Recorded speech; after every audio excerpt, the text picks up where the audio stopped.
Welcome. I'm Jennifer Pasterzik, one of the wealth advisors on the team. Thank you for joining us for a brief market update. So this week the stock market took a bit of a dip, mainly because folks were getting a bit jittery about potential conflicts brewing in the Middle East. Plus there were some signs of inflation creeping in, which made investors a tad nervous. It really pushed the long-term Treasury yields up. Now when we talk about large caps versus small caps, large caps managed to weather the storm better than smaller caps. In fact, the Russell 2000 index, which tracks the smaller companies, took quite a hit midweek, experienced its largest drop in almost 2 months. And when it comes to stocks, growth ones had a bit of a better week compared to their value counterparts. Why? Well, those value shares got weighed down by sectors like real estate, investment trust or REITs, regional banks, housing, and utilities, all of which tend to get a bit sensitive when market rates come into play. Now, let's talk numbers. Inflation. It's been on the move and rising by about 3.5% over last year, making its biggest jump since September. That's definitely something to keep an eye on. Now let's talk about the VIX. It closed at 17.31 this week, up about 7.99% from last week's close. Or what does the rising VIX mean? Well, it's a hint signaling that things may get a bit rocky in the market soon.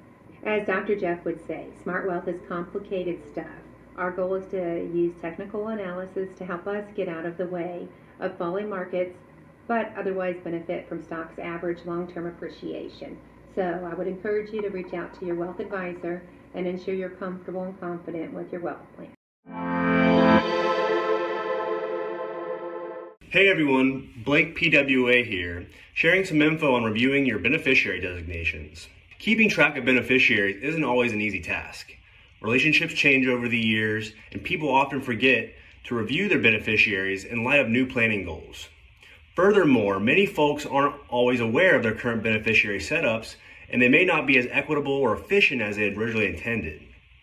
That's why we're sharing this DIY worksheet tool to help you get a clear picture of who your beneficiaries are and whether the account beneficiaries are in alignment with your overall estate planning goals.